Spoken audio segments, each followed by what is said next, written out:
अस्सलाम वालेकुम, खुश आमदेद, सुबह खैर तमाम देखने वालों को। प्रोग्राम है गुड मॉर्निंग कराची और मैं हूं आपका मेज़बान मोहम्मद यासिर। प्रोग्राम में नाज़रीन मुख्तलिफ़ हवालों से अपने गुफ्तगू करते हैं, मुख्तलिफ़ मसाइल पे बात होती है। अवामी नौइयत के मामलात और मसाइल पर प्रोग्राम में ज़्यादा बात होती है। आज क्योंकि बड़ा अहम दिन है और आज के दिन की मुनासबत से भी प्रोग्राम में अमूमन गुफ्तगू होती ही है। मौका मिलेगा इंशाल्लाह दूसरे हिस्से में प्रोग्राम के ज़रूर आज के दिन की मुनासबत से बात की जाएगी। लेकिन उससे पहले ज़रूरी ये है, बहुत सारे पैगामात आपके हमें मौसूल हो रहे हैं बज़रिया सोशल मीडिया, जिसमें लोग ये सवाल कर रहे हैं कि इस वक्त जो शहर की सूरत हाल है, ये बार बार सवाल होता रहा है, ये कोई नई बात नहीं है। मैं रोज़ाना ये बात कर रहा हूँ। गुज़िश्ता रोज़ भी शहर कराची में चंद आप समझ लें कि 20 या 25 मिनट की बारिश मुश्किल से हुई है और उसके बाद जो शहर की सूरत हाल रही है, इस वक्त जो शहर कराची में रहते हैं इससे बखूबी आगाह हैं। जगह जगह आपको पानी खड़ा हुआ नज़र आएगा। दर्जनों अथॉरिटीज़ मौजूद हैं शहर के अंदर, जिनकी जिम्मेदारी है कि वो ऐसी सूरत हाल में बारिश या कोई नागाहानी आफात जब आती हैं उसके लिए पेशगी इक़दामात करें। लेकिन ऐसा कुछ अभी तक नहीं हो सका है और हर साल यही बात हो रही है, बार बार ये बात दोहरा रहे हैं कि इसके ऊपर कब कोई हिकमत अमली बनाई जाएगी। इंफ्रास्ट्रक्चर पहले तो यहाँ मौजूद नहीं है और 15 साढ़े 15 साल से ज़्यादा एक हुकूमत यहाँ पर मौजूद है जिसने दिन रात अनथक कोशिश और मेहनत के साथ कराची जैसे शहर को गांव में तब्दील किया है। और इससे ज़्यादा क्या कहा जा सकता है, और ये कोई नई बात नहीं है। दूसरी तरफ मुश्किलात इतनी ज़्यादा हैं शहर कराची के बासियों की। बिजली की लोड शेडिंग, इसका सिलसिला दोबारा जिसका आगाज़ हुआ, पूरी तरह से तो ख़त्म नहीं हुई थी, लेकिन एक दफ़ा फिर इसका आगाज़ हुआ। और अब सूरत हाल ये है कि जो गुज़िश्ता दिनों में बारिशों से कबल जब शदीद गर्मी और हब्स की कैफियत थी, गो कि अब भी ऐसी ही कैफियत है। 12 से 14 घंटे आम लोड शेडिंग की गई और की जा रही है, ताहाल वो सिलसिला जारी है और उसको मज़ीद तक़वियत मिलती है बारिश के मौसम में, जब ये जवाज़ बनाया जाता है कि बारिश की वजह से टेक्निकल फॉल्ट्स जो हैं वो आ रहे हैं, जिसकी वजह से लोगों की जो परेशानियां हैं तो चंद हो जाती हैं। जहां 12 घंटे की लोड शेडिंग है वहां सिलसिला 16 घंटे, और जहां 16 घंटे की वहां पर अल्हम्दुलिल्लाह 24 घंटे की लोड शेडिंग जो है वो शुरू कर दी गई है। तो ये इस वक्त शहर की सूरत हाल है। किससे अब ये सवाल करें, ना चाहते हुए ये बात बार बार दोहरानी पड़ती है। लातादाद मैसेजेस मौजूद हैं, सुबह से लेकर शाम तक मौसूल हो रहे हैं कि खुदारा इनको झंझोड़ें, लेकिन क्या करें, किसी के कान पे कोई जूं रेंगती नज़र नहीं आ रही। बहरहाल सवाल होता रहेगा, ये हमारी जिम्मेदारी है। लोग चाहते ये हैं कि सवाल ज़रूर पूछे जाएं। बहरहाल इसके साथ साथ दीगर मामलात हैं, मसाइल इतने सारे, मैं हमेशा ये बात कहता हूँ पूरे पाकिस्तान के मसाइल का मुंबेश एक जैसे ही हैं, लेकिन ये बड़ा एक बदकिस्मत शहर है जिसके हवाले से बात करना ज़रूरी है प्रोग्राम में। आज भी कुछ मामलात हैं जो मुल्की नौइयत के मामलात हैं, मसाइल हैं, उसके ऊपर प्रोग्राम में गुफ्तगू करेंगे। आज के दिन हमें मौका मिलता है, हमारे बड़े ख़ास मेहमान आज हमारे साथ मौजूद होते हैं जुमे के रोज़। सईद रशीद साहब तज्ज़ियाकार हैं, उन्हें हम मदऊ करते हैं और उनसे बात होती है मुल्क की जो जारी सूरत हाल है, मौशी और सियासी दोनों, उस पर हम बात करते हैं। सईद साहब को खुश आमदीद कहूँगा। बहुत शुक्रिया सईद साहब। वालेकुम अस्सलाम व रहमतुल्लाह। सईद साहब, आप भी इस बड़ा अजीब सा लफ्ज़ एक इस्तेमाल होता है, ज़बान साथ नहीं देती, रोशनियों का शहर। इसका मुतबादिल कोई मैं तलाश करके अच्छा सा इंशाल्लाह ज़रूर लेकर आऊँगा अगली दफ़ा। इस शहर के आप बासी हैं और मैंने जैसा भी अर्ज़ किया कि छोटा बड़ा कोई भी इलाका हो, वो सब एक बराबर अब हो चुका है।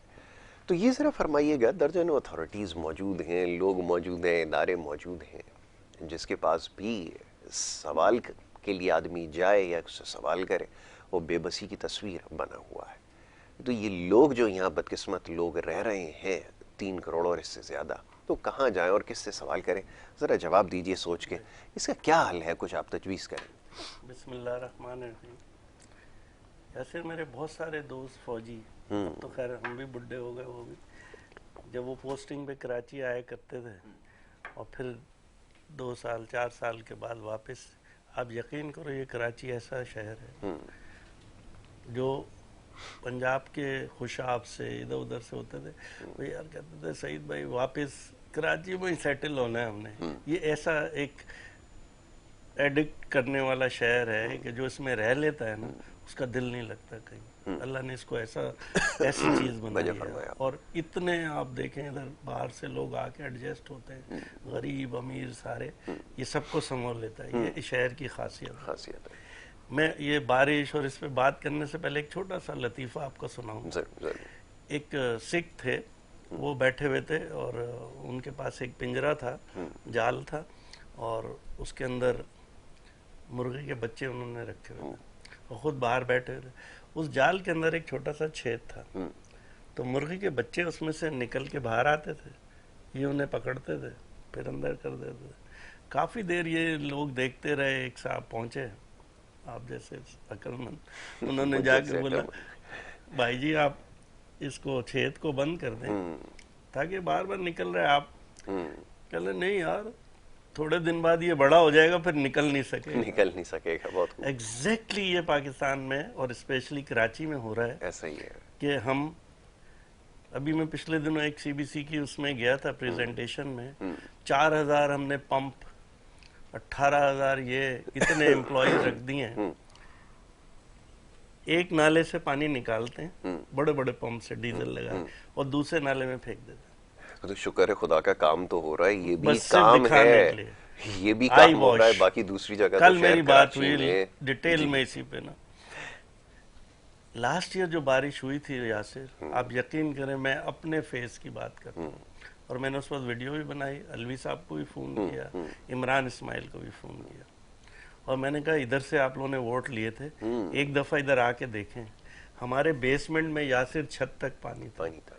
मिलियंस में हमारे फर्नीचर्स और उनका नुकसान हुआ, और टोटल जो बादबान और ये जितनी गलियां थी सारी डिस्ट्रॉय हो गई, घरों में पानी घुस गया। कोई अकल नहीं। सिर्फ क्या, हर साल सीबीसी का ऑफिस रेनोवेट होता है। आप पूरे पाकिस्तान के किसी सीबीसी के ऑफिस में चले जाएं, कैंटोनमेंट के या गवर्नमेंट के ऑफिस में चले जाएं, इतना खूबसूरत आपको ऑफिस मिलेगा ही नहीं हर साल, इसलिए कि पैसा आ रहा है टैक्स का। देखें जो और कराची में जो हमारे लोग हैं, आबादियां हैं, उनके पास जितना प्रॉब्लम्स आ रही हैं ना, वो प्रॉब्लम उनके एमएनए एमपीए ने हल करनी है। इसलिए कि ना वो लोग कंजर्वेंसी दे रहे हैं, ना पानी का टैक्स दे रहे हैं, ना इलेक्ट्रिक के बिल दे रहे हैं, ना रोड के लिए कुछ दे रहे हैं। सारा गवर्नमेंट ने उन इंफ्रास्ट्रक्चर सेट करना है। और मुझे याद है बचपन में हम जहाँ रहते थे नाजाबाद में, तो जैसे बारिशें होती थी तो हम भाग के जाते थे नाले की तरफ, ये गुजर नाले की तरफ। यकीन करो कम से कम 60 से 70 फीट का इसका पार्ट होता था, चौड़ाई होती थी, और फुल भर के चलता था, और जाके उधर लियारी में ये गिरता था, और एक बूंद पानी हमारे घरों में नहीं होता था, ऐसा फ्लो था उसका। ठीक है। और ये मैंने अपनी आंख से देखा। हम खास तौर पे सब प्रोग्राम बना के उधर नाले तक जाते थे, फिर खड़े होकर तमाशा देखते थे, जिसमें भैंसें भी बह रही होती थी, जैसे पूरा दरिया जा रहा हो।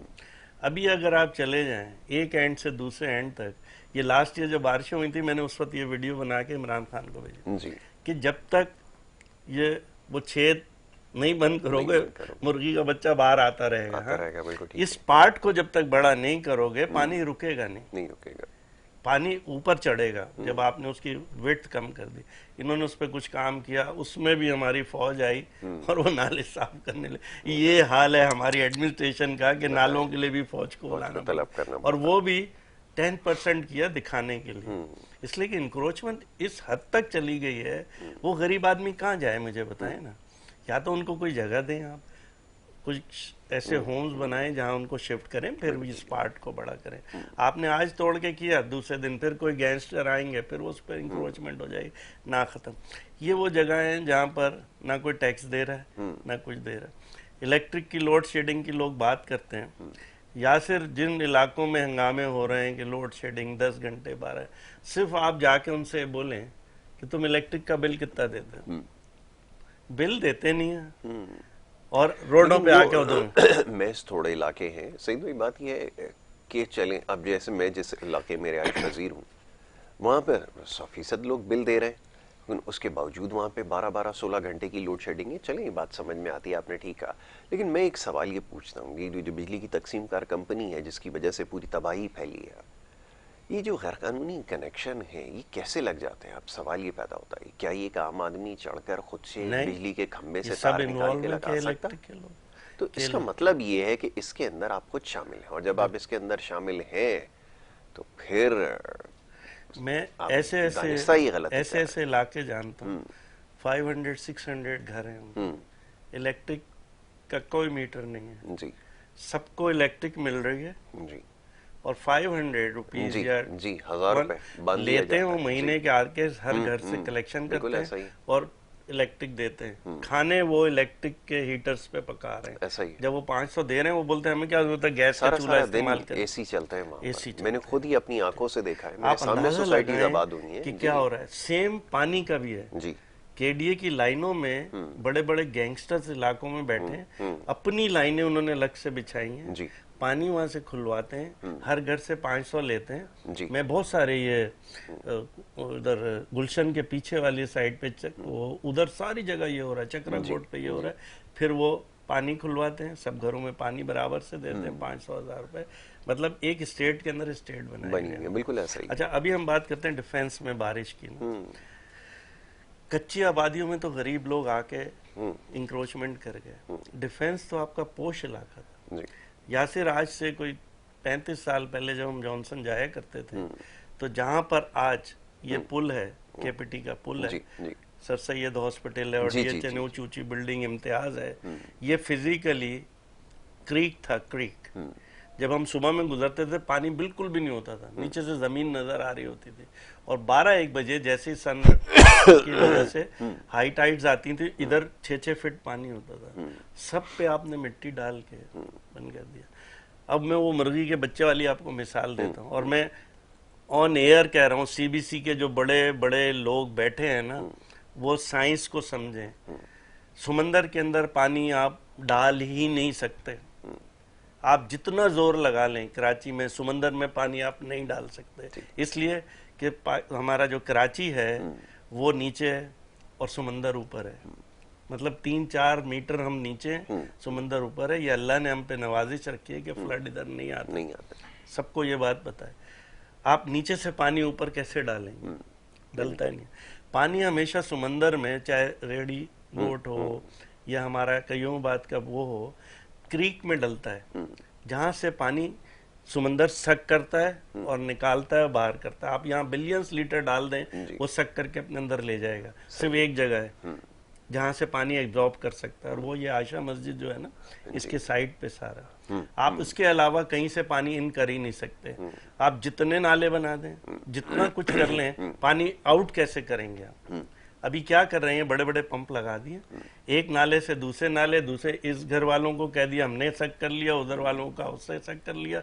सिर्फ ये ड्रामा कर रहे हैं, वही मुर्गी के बच्चे को पकड़ते हैं, अंदर के बड़े हो जाएंगे, और सिर्फ ये दुआएं करते हैं कि बारिश ना हो इस दफा, और इस पे रह के चल रहा है। आधे घंटे की बारिश में 1-1 फीट पानी आ गया, फिर शहबाज पे और बादबान पे और बहरिया के ऊपर। अभी तो कंटिजेंसी प्लान और रेन इमरजेंसी प्लान तो लगाया हुआ है, तो लगा हुआ है ना? सिर्फ पंप्स हैं, लोग हैं।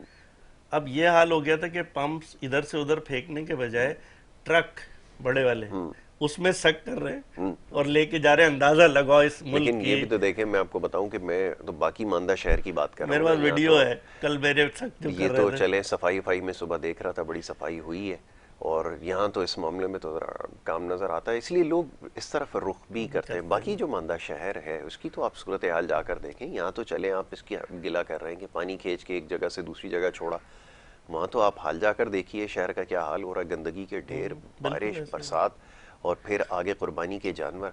अब आप यही देख लें कि ये जो बादराबाद का हजारों इलाका है गाड़ियां कल जी, मैंने देखी, इतने बड़े बड़े गड्ढे थे जिसमें पानी था, लोगों को नजर ही नहीं आया, पलट रही पलट जाती है, बिल्कुल ऐसा ही। सुजुकियां पलटी हैं, ट्रक पलटे हैं, पानी के ट्रक। अभी आप जाके डिफेंस का जो कोना है ना, अख्तर कॉलोनी, वहाँ खड़े हो जाए, अगर 10 गाड़ियां जा रही हैं ना, 8 उसमें पानी के ट्रक हैं। 17 दिन से डिफेंस में पानी नहीं आया। वहाँ लाइन टूटी 2 दिन के लिए, मगर उन्होंने पानी नहीं छोड़ा। ये एक माफिया है, उन्हें पता कि ये डिफेंस वाले टैंकर मंगवाएंगे, वही पानी जो हमें लाइन में छोड़ना था वो उन्होंने टैंकरों के जरिए 11-11 हजार में बेचा है हमें। आप जाके खड़े हो जाए, काउंट कर लें कितना टैंकर अंदर जा रहा है डिफेंस के अंदर, अंदाजा लगाएं ये माफिया किस तरह काम कर रहा है। और इन सारी चीजों का सलूशन एक गवर्नमेंट, दूसरी गवर्नमेंट, तीसरी गवर्नमेंट से नहीं होगा, किसी सूरत से नहीं होगा। इसका सिर्फ इलाज ये है कि हमें हर वो सलूशन अब सामने रखना होगा जो बिल्कुल आउट ऑफ बॉक्स होगा, जिसने सोचा भी नहीं होगा कि ऐसे हमने काम करना। बिल्कुल ठीक है। अब ये रेन वाटर का इन्हें पूरा इंफ्रास्ट्रक्चर, अब मुझे बताएं, डिफेंस का, डीएचए का इंफ्रास्ट्रक्चर गवर्नमेंट ऑफ पाकिस्तान ने बनाया था, केएमसी ने बनाया था। तुमने लाखों रुपए लिए थे हमसे इंफ्रास्ट्रक्चर के लिए, ठीक है, और वो इस तरह बॉम्ब्स बैक कर गया कि आपको यही नहीं पता फ्लो पानी का जाना किधर है। बिल्कुल ठीक है। नहीं, बहुत सारी चीज़ें हैं, देखिए इश्यूज है हमारे यहाँ। एक हमेशा से प्रॉब्लम ये रहा है कि हर चीज़ को एक short term policy ad hoc basis के ऊपर चलाया गया है। नतीजा यही निकला। प्लानिंग की ज़रूरत होती है।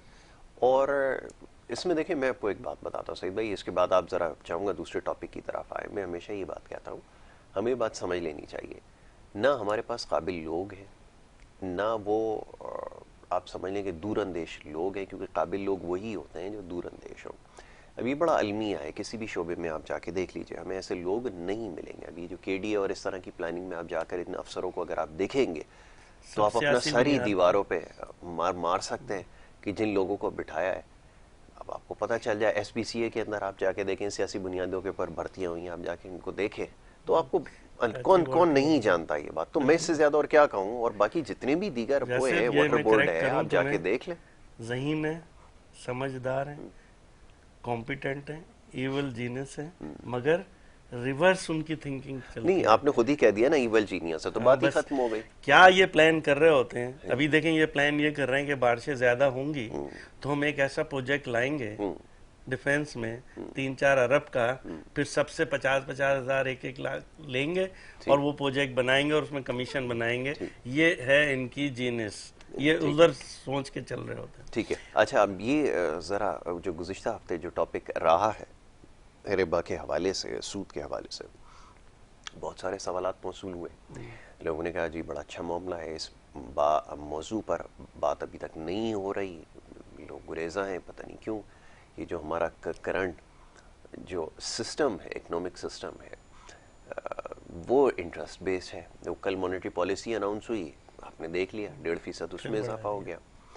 और वो आगे की जो प्रेडिक्शन कर रहे थे साहब, बड़ी हैरान कुन और बड़ी ख़तरनाक है। 18 से अगर 20% अगर इन्फ्लेशन जाएगी तो सिचुएशन आप खुद अस्यूम कर सकते हैं कि क्या होगी। मैं चाहूँगा ज़रा इसके ऊपर बात करें कि कैसे इससे जान छुड़ाएं, क्योंकि जैसे जैसे इन्फ्लेशन ऊपर जाएगी तो इंटरेस्ट तो आपको बढ़ाना पड़ेगा। स्टेट बैंक वाला तो था जी, मगर उसके साथ रात को हमारे कप्तान साहब 2 जगह जलसा कर रहे थे और आवाम को ये कह रहे थे कि आप लोग बाहर निकलो और जहाद करो और ये करो।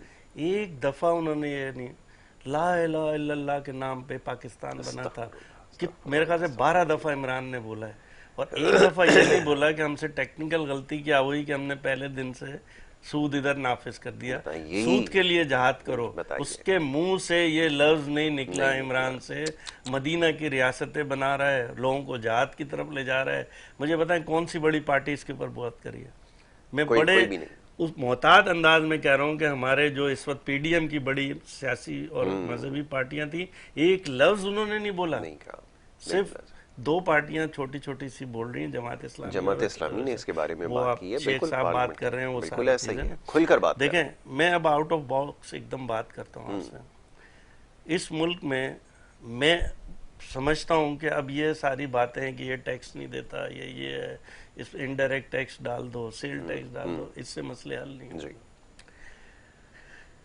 ये मेरी राय है और मैं सोचता हूँ हो सकता है गलत भी हो।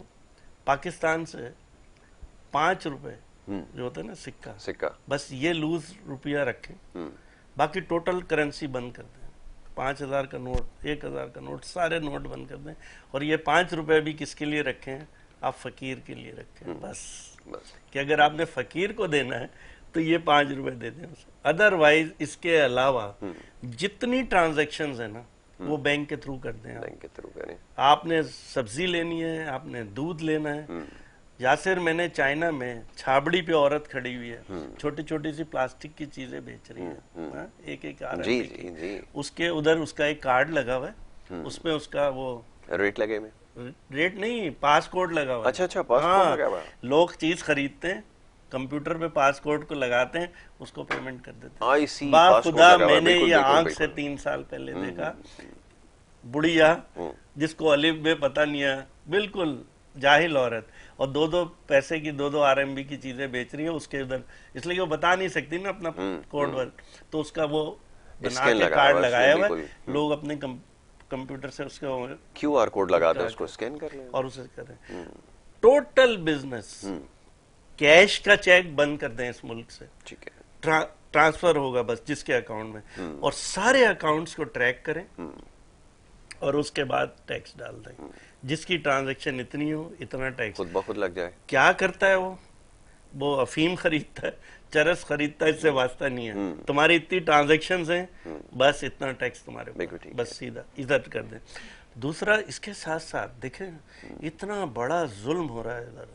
यासिर, मैं बाज दफा मुझे रोना आता है। मैं अपने एरिया की सिक्योरिटी सारा संभालता हूँ, सारे हमारे बात की मेरे पास है। जब मैंने इनिशियली उधर गया तो 13,000 रुपए सिक्योरिटी गार्ड को देते थे और 12 घंटे वो ड्यूटी देता था, कोई छुट्टी कुछ नहीं। मैंने पूछा यार ये 333 रुपए एक दिन के, मैं अगर एक बिल्ली या वो भी रखता हूँ ना, बकरी, वो भी 400 रुपए खाती है एक दिन में, आप एक इंसान को खड़ा कर रहे हैं। मैंने उनसे बोला ऐसा क्यों है? कह रहे नहीं, वो बस आप सिक्योरिटी कंपनी को बोले हम तो 15 देंगे, वो बोलते ठीक है 15 दो। ये स्टैंडर्ड है कि ये सिक्योरिटी कंपनी के लोग इधर बसों में खड़े रहते हैं, जहाँ से बसें आती हैं इंटीरियर से, जो लोग उतरते हैं ना उनको पकड़ते हैं, तुम्हें जॉब चाहिए, वर्दी पहनाते हैं और पॉइंट्स पे खड़ा कर देते हैं। ऐसे मेरे पास सिक्योरिटी ने भेज दिया फ्राइडे को, और आम में नमाज के बाद बाहर मस्जिद में जो भीख नहीं ले रहे होते उसको लिया, वर्दी पहनाई, गन टिकाई और खड़ा कर दिया। मैंने बोला ये क्या कर रहे हो यार? ये अंदाजा लगाएं, ये सिक्योरिटी कंपनी 20,000 19,000 रुपए सैलरी दे। इस मुल्क का हल ये है, इमरान आप भी गए हैं यासिर, 10 पाउंड से कम पे आप किसी को इंग्लैंड में एम्प्लॉय रख सकते हैं? सू हो जाएंगे आप एक मिनट में। $15 से कम अमेरिका में रख सकते हैं किसी? मुमकिन नहीं। आप मिनिमम वेजेस मासी की, ड्राइवर की, गाड़ी साफ करने वाले की, स्वीपर की 50,000 रुपए कर दें, 50,000। और ये 50,000 कौन दे रहा होगा मैं आपको बता दूं, ये अशरफिया, बिल्कुल ठीक है, जो बिलियंस कमा रहे हैं। बिल्कुल ऐसा ही है, अंधी कमाई, आपने बिल्कुल सही कहा। सईद भाई, एक ब्रेक के लिए कहा जा रहा है, आपकी इजाजत से एक मुख्तसर सी ब्रेक यहाँ पर ले लेते हैं। ब्रेक लेके जब वापस आएंगे तो गुफ्तगू जारी रखेंगे। आप देखते रहिए प्रोग्राम गुड मॉर्निंग कराची।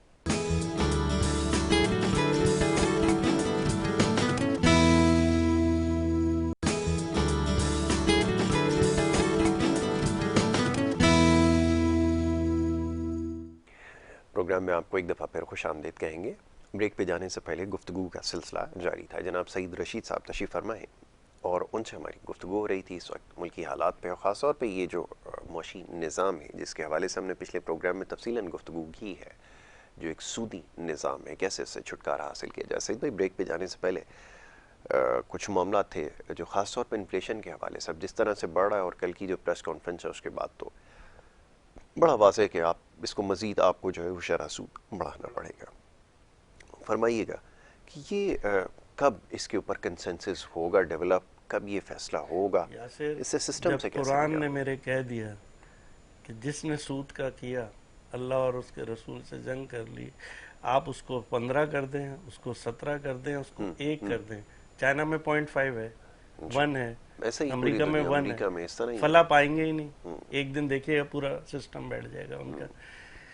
मैं जो आपसे कह रहा था कि ये नोट सिस्टम खत्म कर और सारा बैंक ट्रांजैक्शंस और इस्लामी निज़ाम से कोई सूद नहीं, सिर्फ ट्रांजैक्शंस होंगी, उस पे जो कॉस्ट आए उनके एम्प्लॉयज कॉस्ट बस वो लेते जाएं। वो आप देखें 1 साल में पाकिस्तान खड़ा हो जाएगा। जी।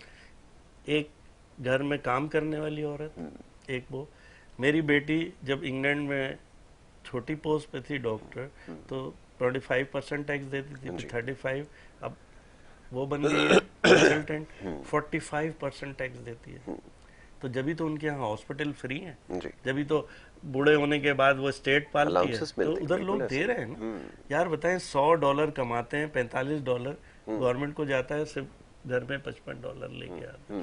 अंदाजा लगाएं टैक्स क्या है। इधर जरा सा 10% बढ़ाया, आपकी स्टॉक क्रैश हो गई। किसी गरीब आदमी ने नहीं शोर मचाया, सारे माफिया ने मचाया, इसलिए कि उनके प्रॉफिट में से जा रहा था। और मैंने आपको अभी बताई थी कि ये पॉलिसी एक जमाने में 90s में आई थी, तो जो बड़ी बड़ी मल्टीनेशनल्स थी उन्होंने कहा प्रॉफिट पे जो हम टैक्स दें, इसके बजाय अपने एम्प्लॉयज को वो पैसा क्यों ना दे दें। ठीक है। तो जॉनसन ने हमें गोल्ड किए टिकियां दी थी। अच्छा। हाँ, कि सिर्फ इसलिए कि वो एक्सपेंस उन्होंने अपने स्टाफ पे डाला और टैक्सेबल इनकम को कम से कम किया उन्होंने। मतलब क्यों ना एम्प्लॉयज, और ये मैं आपको बता रहा हूँ कि ये 10% इन्होंने कम डाला है, इन्हें 20% डालना चाहिए, 50% डालना चाहिए, जिस तरह ये लोग कमा रहे हैं यार, जिसके टर्नओवर इतने बड़े हैं। 1 अरब की इन्वेस्टमेंट है ये कैंडी लैंड में पिस्ता की, और 1 अरब का साल का उसका प्रॉफिट है। ऐसा कोई बिजनेस दुनिया में होता है यार कि जितनी इन्वेस्टमेंट उतना आप हर साल प्रॉफिट कमा रहे हैं।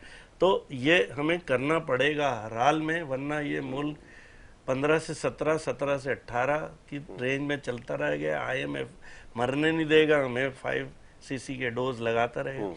और हर ब्रांच में मैं 2-3 और आपको जो इस वक्त चल रही हैं मार्केट में, रियल एस्टेट है, सोलर है, सोलर की कंपनियां, एक बहुत बड़ी पायनियर कंपनी सोलर की स्काई इलेक्ट्रिक, जिसका रोज 25 करोड़ का तो ऐड आता है टीवी के अंदर। उसका हाल ये है, सब ने अपने ज़हन के हिसाब से ना शॉर्टकट्स बनाए हुए, ऑर्डर बुक करते हैं, 80% उनसे लेते हैं कि जी हम लगाएंगे, उसके बाद आज कल वो शिप नहीं आया, वो कोविड आ गया, ये आ गया, डिले करते हैं 5-6 महीने, पैसा उनका रोल कर रहे हैं, 30-40 लाख लेके वो रोल कर रहे हैं। और 50 कस्टमर के साथ आप अभी फेसबुक पे देखें स्काई इलेक्ट्रिक की क्या व्यूज लोग डाल रहे हैं। 6 महीने बाद उनसे कहते हैं ये तो लेट हो गया बहुत, अब इस पे इन्फ्लेशन लगेगी, डॉलर का वो लगेगा, बढ़ जाएगी। आपने परफॉर्मा इनवाइस दी भी है, आपने कॉन्ट्रैक्ट साइन किया हुआ है, एडवांस लिया हुआ है, अब आप कह रहे हैं नहीं यार ये तो मैं नहीं दूंगा। अच्छा, फिर ऐसे आप अपने पैसे वापस ले लें, उनको पैसे वापस करते हैं और वो किसी और से लेते हैं, और ये साइकिल चला रहे हैं मुसलसल। ठीक है। आप बताएं क्या इस मुल्क के साथ ज्यादती कर रहे हैं यार, लोग पैसे दे रहे हैं। रियल एस्टेट, इमरान साहब आए, रियल एस्टेट, अयाज मीर ने क्या बोला था उस दिन, जिस दिन उन्होंने रियल एस्टेट स्टार्ट की थी, उस दिन मैंने एक वीडियो बना के इमरान को कहा था तूने ब्लंडर कर दिया, उन सारे लोगों को एक एमनेस्टी दे दी, ब्लैक मनी को, सारे को। देखें क्या हो रहा है, रियल एस्टेट एक जमीन लेती है और अनाउंस कर देती है इस पे ये मैं कॉलोनी बनाऊंगा, ठीक है। पहले इन्होंने एक ज़माने में 90s में, आप छोटे थे आपने नहीं देखा होगा, ऐसा ही ब्लंडर कराची में हुआ था, बिलियंस में लोगों के पैसे फंस गए थे, रूफी लेक और फलाना। तो गवर्नमेंट ने एक पॉलिसी रखी थी, टीवी में आप ऐड नहीं दे सकते जब तक NOC नहीं लेंगे, और NOC उस वक्त मिलेगी जब जगह, प्लान, अप्रूवल मिल जाएंगे आपको। इन्होंने एमनेस्टी देते ही खोल दिया पूरे पंजाब में। कराची में क्यों नहीं हुई कंस्ट्रक्शन, इसलिए सिंध में पाबंदी थी। पूरे पंजाब में एक चप्पा, क्या याजमीर ने बोला कि अब जमीन नहीं बची पंजाब की, सारी तुमने रियल को दे दिए। कायदे आजम और अल्लामा इकबाल की तस्वीर उठा के 2 रियल एस्टेट के आदमियों को लगाए, इसी पे मारे हैं ना उनको कि यही उसने बोला था रियल एस्टेट। अब वो करते क्या है, एक लॉन्च करते हैं, 5 लाख रुपए डाउन पेमेंट लेते हैं और 25,000 रुपए मंथली। अब जो टोटल कॉस्ट है ना, इसमें वो मकान नहीं बना सकते।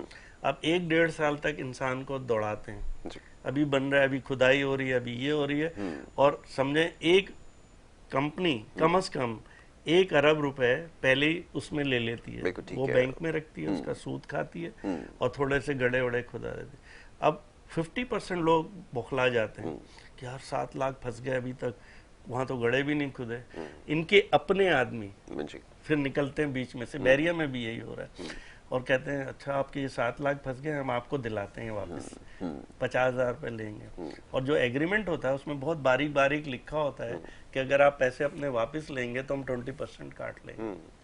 जैसे ही आप एप्लीकेशन देते हैं वापसी की, वो 7 लाख में से 2 लाख काट लेते हैं, और 5 लाख दे के 50,000 उनका आदमी वो भी ले लेता है, और वही चीज एक आगे को भेज देता है। एक ऐसा साइकिल चल रहा है। तो लोगों के इल्म में ये बात आ चुकी है, फिर भी अब आपको पता है लोग इतने इनोसेंट हैं यार। ऐसा ही है बिल्कुल। आप टीवी में ऐड देखें यार, 7 लाख 9 लाख में 3 मरला का घर दे रहा है। नहीं, लोगों को भी सोचने की जरूरत है ना कि ये मुमकिन नहीं है आजकल के दौर में, और इसलिए कहा जाता है क्योंकि मैं बड़े अरसे से प्रोग्राम इस हवाले से कर रहा हूँ। बहरहाल आपने तो खैर नाम ले लिया, मुनासिब नहीं है, लेकिन बहुत सारे लोग हैं जिसमें वो काम कर रहे हैं। अब जैसे अभी आपने तस्करा किया कि जिस तरफ जाएं वो यही सूरत हाल नज़र आती है। अभी वो सूरत हाल वो कंप्यूटर्स के अंदर मैं देख रहा था, एक बच्चा है वो ड्रामे वगैरह करता है वो इंटरनेट के ऊपर, उसने वो कहा कि वो कंप्यूटर के जो मदरबोर्ड्स हैं और वो जो कार्ड्स हैं उसकी भी एक आईटी की कंपनी थी, वो पैसे लेके डिफ़ॉल्ट कर गई, वो निकल गए, वो डिलीवर नहीं कर सके। सूरत हाल कमोबेश ऐसी है। अब सवाल ये पैदा होता है जब चेक एंड बैलेंस नहीं होगा, जैसा भी आपने बात की कंपनीज के हवाले से, इसके हवाले से किसी भी बाहर आप वेस्ट में देखते हैं कि बड़ा सख्त कानून मौजूद है। आपके साथ कोई कंपनी आपसे पैसे ले ले और इस तरह की हरकत करके दिखाए, एक मुकर्ररा वक्त जो उसने दिया है, अगर उसे एक दिन तो बहुत दूर की बात है, 1 घंटा भी ऊपर हो जाए, अगले दिन कंपनी को ताला लगा होगा। तो हमारे यहाँ क्यों नहीं हो सकता? बैंकरप्सी आप कर दें फिर सारी जिंदगी आप बिजनेस नहीं कर सकते। इधर तो 10 मिनट में बैंकरप्सी करके खत्म, दूसरा बिजनेस दूसरे नाम से आपने स्टार्ट कर दिया, ये हो रहा है। तो अब ये बताएं कि जब चेक एंड बैलेंस नहीं होगा तो फिर लोग कहाँ जाएंगे? लोग बेचारे वैसे बड़ी मेहनत से अपने पैसे जमा करके कहीं लगाते हैं। आप यकीन कीजिए कि जब हमसे भी पूछते हैं कि आप कोई जगह बताइए कि जहाँ पैसा सरमाया अपना इन्वेस्ट करें, अब ना चाहते हुए ये बात कहनी पड़ती है कि यहाँ पे कोई ऐसी जगह नहीं है जिसकी गारंटी आपको है, बिजनेस की जिसमें कोई गुंजाइश है ही नहीं, आपने छोड़ी ही नहीं। और उसकी पॉलिसीज का जो टोटल दायरा कार है ना, वो इन सारे अशराफिया के हाथ में। बिल्कुल ऐसे ही। जब एक आते हैं इसाकदार आते हैं, वो ऐसी पॉलिसी लाते हैं जो उनसे रिलेटेड जितने उनके आसपास के लोग हैं ना, उनको फायदा देगा वो। और जैसे ही वो देखते हैं कि अब ये इसमें से क्रीम हमने खा ली, उस पे SRO निकाल के उसको बैन लगा देंगे। ये एक टाइम से ऐसा हमारे एक माफिया काम कर रहा है। गवर्नमेंट कोई भी हो, इससे वास्ता नहीं है। हर गवर्नमेंट में वो आते हैं, इन्वेस्टमेंट करते हैं उसको जिताने में, और उसके बाद एक दिन कहेंगे इंपोर्टेड गाड़ियां 2006 तक की मंगवा सकते हैं। अपने लोगों ने मंगवा ली, 3 महीने बाद कह देंगे अब बैन है, अब नहीं कोई मंगवा सकता। नहीं, वो तो ये हर दफा ऐसा होता है कि वो अगली दफा जब वो बजट पेश कर रहे थे अपना आखिरी, मुझे याद है, तो उन्होंने कहा कि वो जो हाइब्रिड गाड़ी है जो 800 सीसी से कम है उस पर टैक्स नहीं है। तो हमने सर्च किया, हमें तो 800 सीसी से कम गाड़ी नहीं होती कोई। तो ये कमालात वो दिखाते हैं।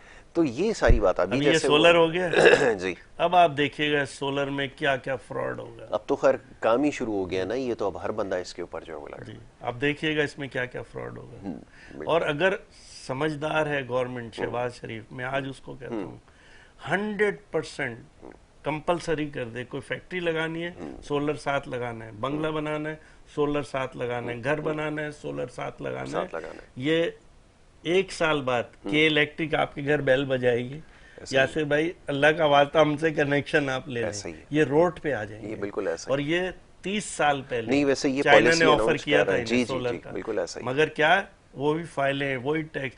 बताएं, सोलर दुनिया में ला रहे हैं अपने मुल्क में, और बैटरियां और पैनल के ऊपर टैक्स डाल रहे हैं।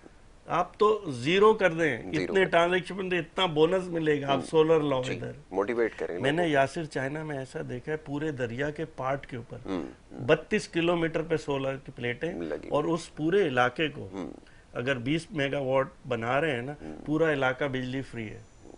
बिल्कुल होगी, उसमें तो ज़ाहिर है कोई हीटर चल रहे हैं, गर्म पानी दे रहे हैं, ठंडे इलाका बर्फें पड़ती है, हीटर पानी गर्म दे रहे हैं उसी सोलर से। अंदाजा लगाएं मुल्क कैसे तरक्की करते हैं। और इधर सोलर की 10 प्लेटों के ऊपर GST डाल देते हैं।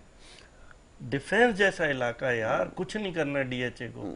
जैसे मैप पास होने आए, आप 20 करोड़ का मकान बना रहे हैं यार, 2 मिलियन आप सोलर पे लगाएं, बिल्कुल सही है। कंपलसरी कर दें, सोलर के बगैर आप कर नहीं सकते। बिल्कुल ठीक है। चले सईद भाई, बहुत शुक्रिया, आपने प्रोग्राम में वक्त दिया, बड़ी खुलकर बात हुई है मौशी मामलात के ऊपर और दीगर जो सियासी नौइयत के मामलात थे उसके ऊपर हमने कुछ बात की। एक ब्रेक हमें यहाँ पर लेनी होगी और ब्रेक के बाद जो दूसरा हमारा सेगमेंट है उसकी तरफ बढ़ेंगे। आप देखते रहिए प्रोग्राम गुड मॉर्निंग कराची।